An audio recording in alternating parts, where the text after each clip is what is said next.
ថ្ងៃនេះគឺនាងខ្ញុំទៅស្រែបងប្អូនហើយ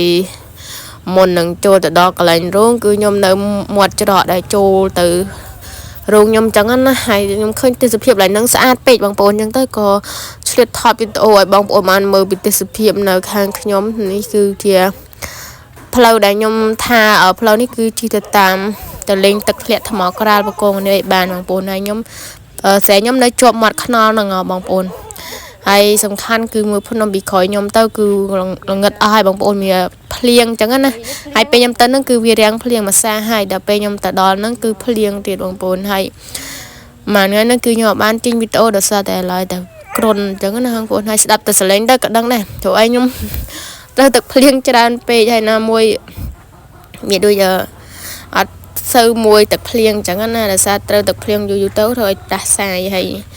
ថ្ងៃហ្នឹងក៏ខ្ញុំត្រូវទឹកភ្លៀងទៀតដែរបងប្អូនតែធ្វើមិនបើខានធ្វើវីដេអូឲ្យបងប្អូនបានមើលចឹងទៅខ្លាចបងប្អូនភ្លេចមុខភ្លេចអីចឹងណាហើយសំខាន់គឺស្រែនៅខាងក្រោយខ្ញុំហ្នឹងគឺខ្ញុំធ្លាប់ធ្វើវីដេអូឲ្យពុកម៉ែបងប្អូនបានទស្សនាម្ដងហើយកាលពីមុនខ្ញុំព្រោះឥឡូវវាដុះអស់ហើយបងប្អូនដុះវែងហើយសំខាន់គឺនិយាយរួមរបៀបថាយើងទៅហូបអីនៅឡើយហ្នឹងគឺស្អាតមែនតើបងប្អូនមិនតែភ្លៀងពេកចឹងទៅខ្ញុំក៏អត់បានថតយូរដែរហើយ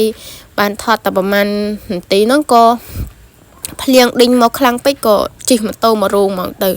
ហើយនេះគឺមុននឹងភ្លៀងអត់ទាន់មកដល់ខ្ញុំក៏នៅថតលេងនៅកាច់រៀងកាច់អីឯងតែឯងហ្នឹងណាបងប្អូនអ្វីដែលយើងធ្វើឲ្យខ្លួនឯងសុខចិត្តដែរចេះតែធ្វើទៅបងប្អូនព្រោះអីមនុស្សខ្ញុំតើបានជិញទៅរបៀបទេសភាពនិយាយចេះគឺខ្ញុំចូលចិត្តណាបងប្អូនហើយអានេះគឺចាប់ដើមរលឹមមកតិចហើយដេកខ្ញុំហ្នឹងគឺនៅជាប់មាត់ខ្នល់ទៅលេងទឹកធ្លាក់ថ្មក្រល់បកងនាមនឹងតែម្ដងបើមកអីកុំភ្លេចចូលចកាខ្ញុំមកបងប្អូនហើយមានផ្លូវចូលស្រាប់ហើយនេះពងតែភ្លៀងមកអ្នកតំណក់ហ្នឹងហើយខ្ញុំឆ្កែខ្ញុំវាមកទទួលស្វាគមន៍នៅសារតែវានៅចកាអញ្ចឹងណាហើយខាងក្រោយខ្ញុំគឺស្រូវអីព្រោះហើយអស់ហើយបងប្អូននៅតែយើងជះជីមួយសារទៀតចាំខ្ញុំថតវីដេអូឲ្យពុកម៉ែបងប្អូនមួយទៀតហើយនេះគឺភ្លៀងមកខ្លាំងហើយខ្ញុំជិះម៉ូតូមកដល់រូងហើយបងប្អូនហើយឆ្មាខ្ញុំគឺវាឡើងលើខ្ញុំហើយឃើញកៅខ្ញុំសើមចឹងណាបងប្អូនហើយខ្ញុំមកនេះគឺមកតែឯងឯនៅសារតែឪពុកម្ដាយរបស់ខ្ញុំគាត់អត់នៅចឹងណាហើយគាត់ឲ្យខ្ញុំទៅមើលគូហើយតទៅពេលទៅគឺភ្លៀងជាប់រហូតតែម្ដងបងប្អូនឃើញអត់អាភ្នំដែលខ្ញុំថតហ្នឹងឥឡូវនេះអាប់ចុះអាប់មើលឃើញទេបងប្អូនហើយនេះគឺភ្លៀងកំពុងតែលឹមហើយក៏បែកកំណត់ក៏ទៅដើររកចាប់ខ្យងចឹងណាបងប្អូនហើយអត់ខ្ញុំទៅរកខ្យងទាំងភ្លៀងលឹមតែម្ដងបងប្អូនហើយខ្យងខ្ញុំនៅស្រែខ្ញុំហ្នឹងគឺចំពោះតែខ្យងស្រែអត់មានខ្យងថៃអីលាយឡំទេបងប្អូនហើយគឺខ្ញុំដើរទៅចាប់ខ្យងអីបងប្អូនហើយសម្បូរមែនតើដល់ពេលភ្លៀងហ្នឹងជីងច្រើនបងប្អូនដោយសារហើយខ្ញុំក៏ទៅដូរកៅអៅអញ្ចឹងណាខ្ញុំពាក់កៅអៅម៉ែខ្ញុំអញ្ចឹង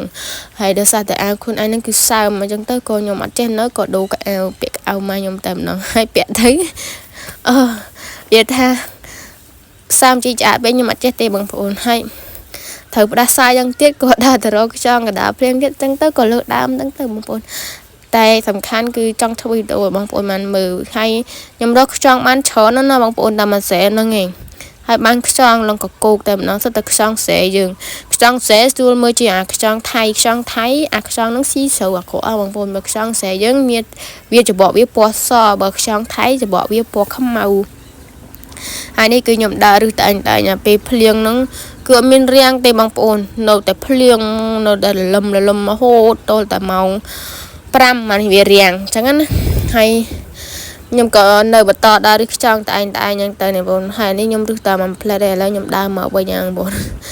ហើយសំខាន់គឺពេលភ្លៀងយ៉ាងទៀតមានអារម្មណ៍ថាអ៊ីប្រេសមួយខ្លួនឯងនេះពេលរឹសហើយខ្ញុំដើររឹសខ្យងយកច្បងទទួលទេដល់សាតបានយកឆាត់ទៅដឹងថាវាភ្លៀងខ្លាំងអញ្ចឹងទេបងប្អូនឃើញអត់ភ្លៀងឡើងដក់ក្នុងស្រែខ្ញុំឡើងលិចអាសនាបដែលយើងព្រោះណាបងប្អូនហើយនេះគឺមេឃឡើងងឹតហ្មងដោយសារតែភ្លៀងខ្លាំងពេកបងប្អូនហើយនេះក៏ភ្លៀងខ្លាំងដែរហើយខ្ញុំដាក់ទូរស័ព្ទថតដើម្បីឲ្យបងប្អូនបានឃើញអញ្ចឹងណាហើយស្រែនឹងអីខ្ញុំអត់បានមកជួយព្រោះម៉ែខ្ញុំទេដោយសារខ្ញុំនៅផ្ទះនៅមើលសំណាបនៅផ្ទះចឹងណាហើយម៉ែខ្ញុំព្រោះហើយអស់តែសំខាន់គឺខ្ញុំដើររឹសខ្យងគឺបានច្រើនហើយចាំមើលហើយខ្យងហ្នឹងក៏ខ្ញុំអត់ទាន់យកធ្វើអីដែរបងប្អូនដោយសារតែវាដីច្រើនពេកចឹងទៅក៏ត្រាំទឹកចោលមកយប់ពីរយប់សិនអញ្ចឹងណា mấy ơi biết chùa đây nè anh ấy khơi nhầm đa rửa bằng bồn là nó nè tại thì mình kia mau cho mùi hay mà mưa cô phong chẳng nào bằng bồn hay nó tiếc cả đăng thời đây nè mình nhầm lực ơi nè mình chọn sợ chọn xe bằng bồn khơi cho bỏ đi xót anh ấy nhầm rửa ban mà tiệt thìរួមមកកឆៃនឹងពេញហ្មងបងប្អូនហើយមើលភ្នំមកវាគ្រាន់បានឆ្លាស់ឃើញភ្នំឃើញអីខ្លះចឹងណាបងប្អូនហើយខ្ញុំឃើញគេជិះម៉ូតូដើរលេងហើយនេះអាព្រិញដែលខ្ញុំបេះនេះឈូសលង្កក្នុងដីស្រែនឹងឃើញខ្ញុំដើរឬខ្យងបងប្អូនសបូចឹងរួមដើរតែមិនតិចឃើញមិនតិចឃើញមិនតែគ្រាន់ថាខ្ញុំកាន់ទូរស័ព្ទផងអីផងដើម្បីថតឲ្យបងប្អូនបានឃើញពីខ្ញុំដើរឬខ្យងចឹងណាកុំឲ្យថាខ្ញុំនឹងយកខ្ចង់មកដោយអត់មានឃើញឬឃើញអីចឹងទៅខ្ញុំដៃមកហៀងកាន់ខ្ចង់ដៃមកហៀងកាន់ទូរស័ព្ទហើយកាន់ច្បងទទួលទៀតទៅខ្លាចត្រូវតែភ្លៀងតែវានៅតែត្រូវតែដែរហ្នឹងបងប្អូនហើយខ្ចង់វានៅនេះអានេះធំមកបងប្អូនខ្ចង់ហ្នឹងវាថើបគ្នា